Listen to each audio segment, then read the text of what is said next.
We are now ready to talk about the chain rule. Uh, let f be a real valued function of n variables x1, x2 up to xn, and let z denote the value of f at this at x1, x2, dot dot dot xn. Um, let's assume that f is differentiable in an open subset U of R to the n, and let's let out of t be a vector function where the components of R are denoted by x1 of t, comma, dot dot dot, comma, xn of t. We're assuming that out of t is also a differentiable function, and we out of t uh, out of t is it gives us a parameterized curve in the subset U.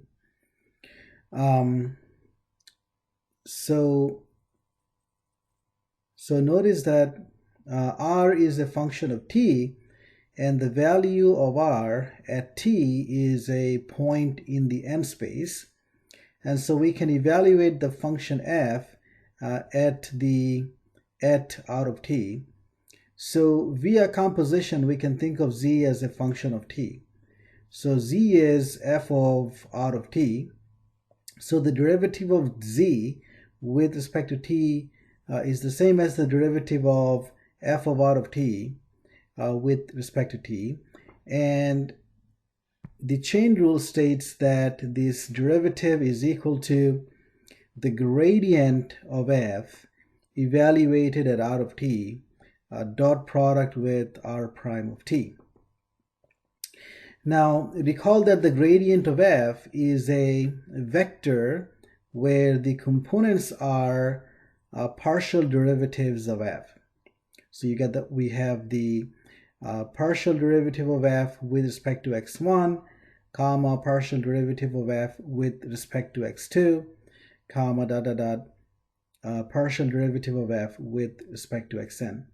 Now we know that r prime of t would be a vector where the components are the derivatives of the components of r.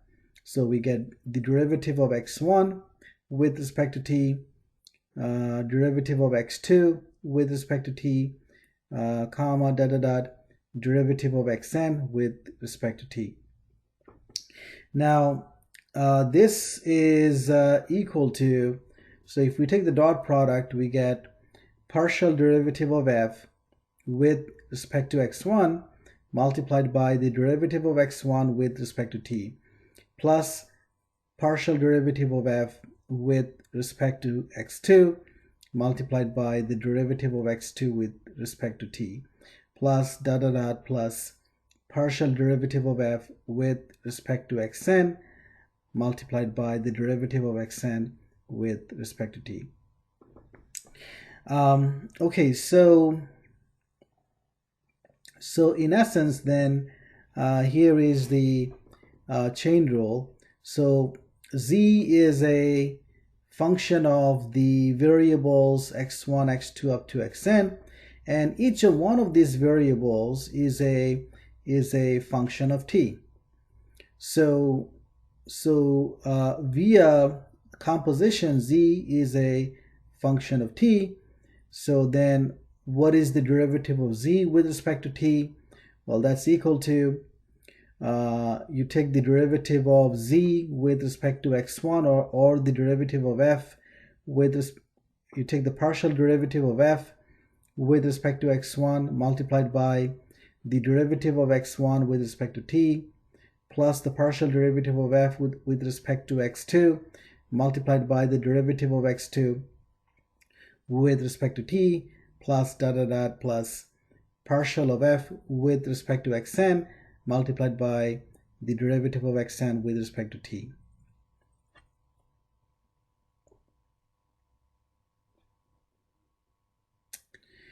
Okay, so let's now write down this chain rule in the case n is 2. So when n is 2, then z is a function of two variables x and y, and now c is a parameterized curve given by the vector function out of t, which is so in other words, x is a function of t and y is a function of t.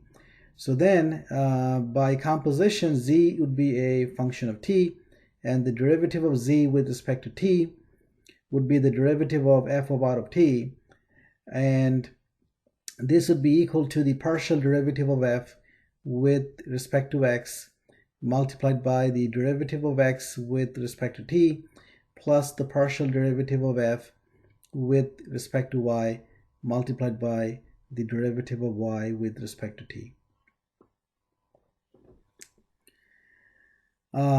And let's also look at the case when n is 3. So when n is 3, that is, if f is a function of three variables x, y, and z, and out of t is a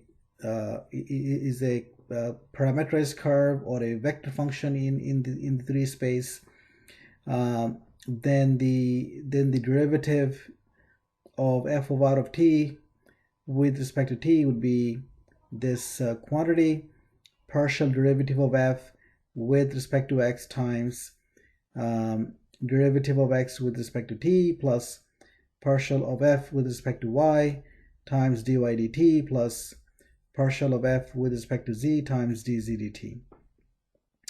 All right, so that's pretty much what the chain rule is. Let's apply this rule to sort of to further understand this rule.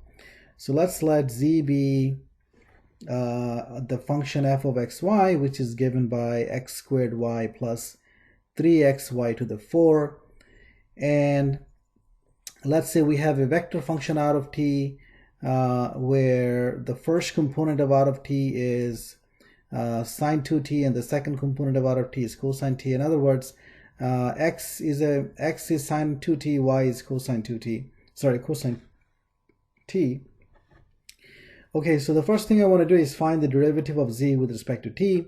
Now we have that z is the function of x and y here, so we take the partial derivative of z with respect to x and with respect to y, and then we multiply them by the so this one partial of z with respect to x is multiplied by dx dt, partial of z with respect to y is multiplied by dy dt.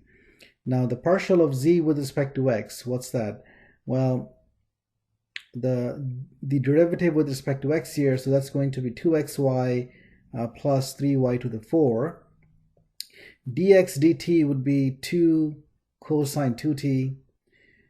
Partial of z with respect to y, we get x squared plus 3x 4y cubed, so that's 12xy cubed, and multiplied by dy dt, and that's going to be negative sine t. So that's dz dt. Now if I want to calculate the value of dz dt when t is 0, then what do I do? Well, when t is 0, what is x? Well, when t is 0, notice that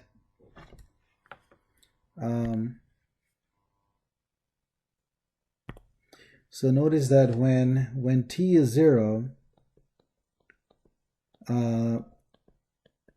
x is, well, x is sine 2t, so when t is 0, I get sine 0, which is 0, and then y would be cosine of 0, which is 1.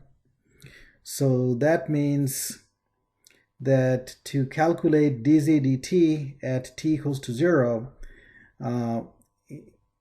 in this derivative we have to replace x by 0 and y by 1. So if we replace x by 0 here and y by 1, so this would be 0, y is 1, so we would be getting a 3 here. T is 0, so cosine 0 is 1, so we get a 2. So we're getting a 3 here and a 2 here. So that's going to be 6. Right here, when we plug in 0 for x, and so 0 for x here, 0 for x here, well, this whole thing would be 0. Sine of 0 is 0. So this entire second term is in fact 0.